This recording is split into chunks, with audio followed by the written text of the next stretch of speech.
Bismillahirrahmanirrahim. Assalamualaikum warahmatullahi wabarakatuh.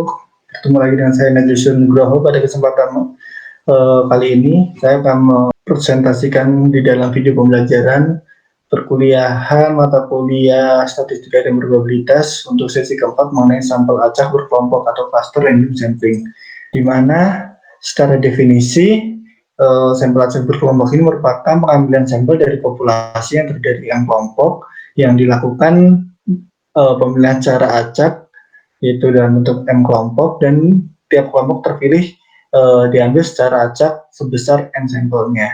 Nah, sampel acak berkelompok ini biasanya memberikan sejumlah informasi tertentu dengan biaya minimum jika sebuah kerangka yang mencantumkan daftar unsur-unsur populasi tidak ada atau akan sangat mahal untuk mendapatkannya. Yang kedua itu jika populasinya besar dan tersebar pada suatu daerah yang luas. Mungkin di sini Anda menggunakannya saat data yang teman-teman gunakan itu sangat luas, seperti data COVID.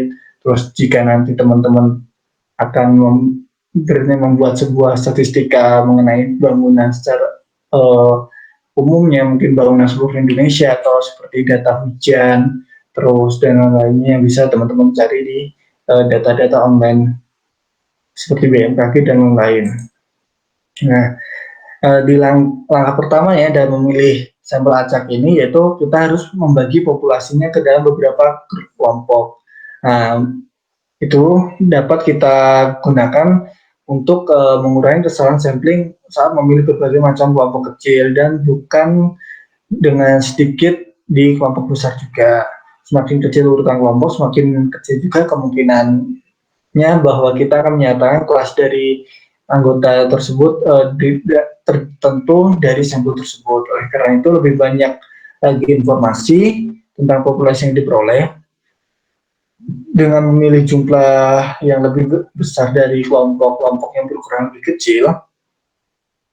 Nah, kelompok-kelompok tersebut akan terdaftar dan yang berisikan tentang semua gerombolan yang harus disiapkannya. Sampel acak ini digunakan untuk memilih sampel acak berukuran M kelompok dan M besar kelompok dalam populasinya. Nah, bagaimana langkahnya? Langkahnya itu kurang lebih nanti kita memetakan terlebih dahulu dari urutan populasinya, yaitu S1, 2, sampai M sekian, terus nanti kita kelompok menjadi N besar 1, N besar 2, dan sampai N besar M, terus sampai selanjutnya. Terus juga ditulis menjadi N1, N2, dan M selanjutnya. Mohon maaf sebelumnya. Dari masing-masing kelompok yang sudah dibuatkan seperti gambar di atas ini, tiap kelompok itu yang huruf M besar itu dinamakan sebagai USP atau unit sampling primernya, dan tiap unit dasarnya yang N kecil ini disebut dengan unit sampling sekunder atau USS. Nah, kelompok ini nanti yang N1, N2, N3 ini disebut dengan kelompok terakhir atau ultimate cluster atau biasanya disingkati UC.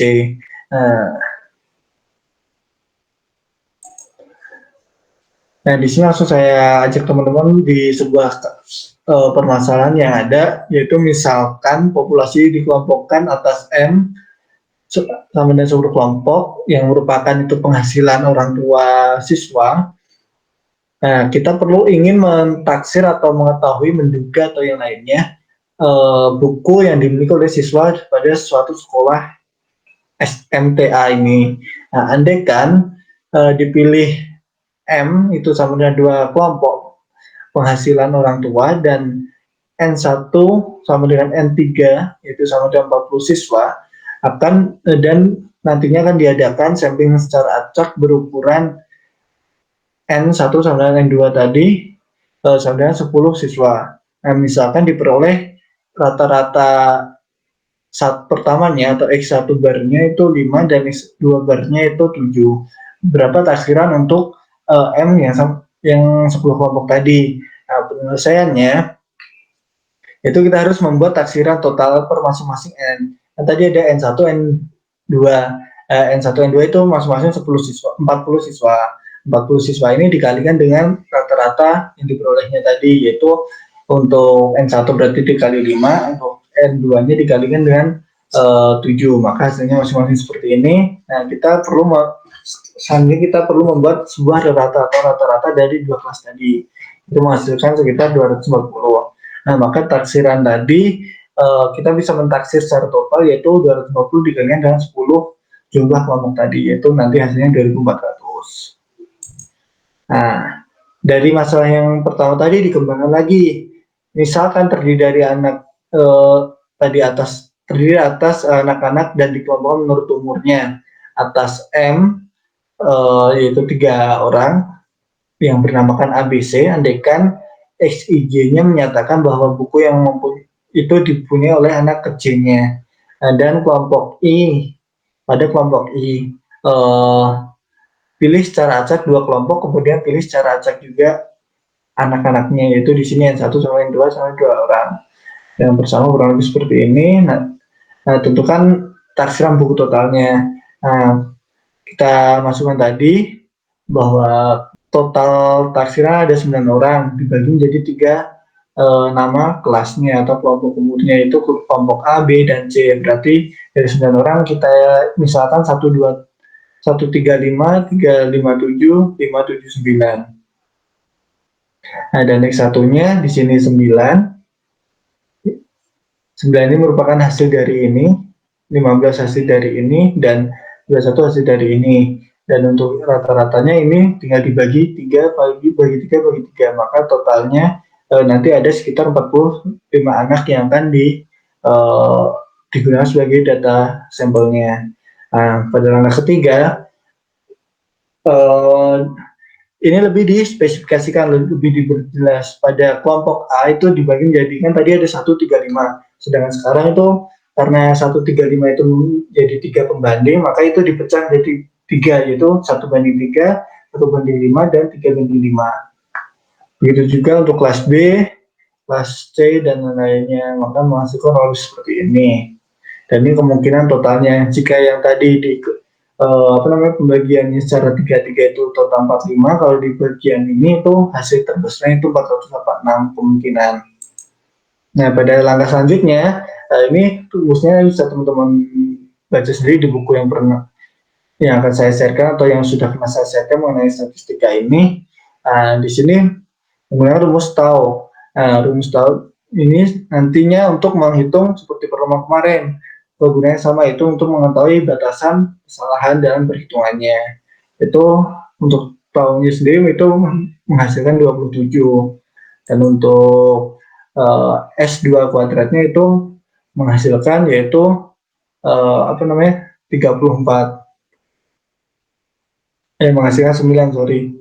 Karena tadi mengambil tadi, maka tanda errornya itu akar 34 atau 5,8309, maka batasan kesalahan tadi yaitu dari tau plus 2 kali S ini tadi, maka ada plus minus 27 plus minus 2 kali 5,8309 tadi, atau sama dengan 27 plus minus 11,6618.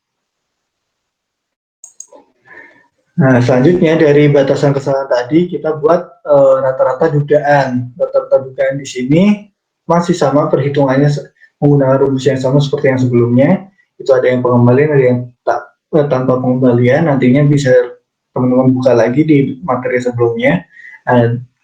Dari rata-rata dugaan ini menghasilkan rata-rata dugaannya itu 3 kemungkinannya.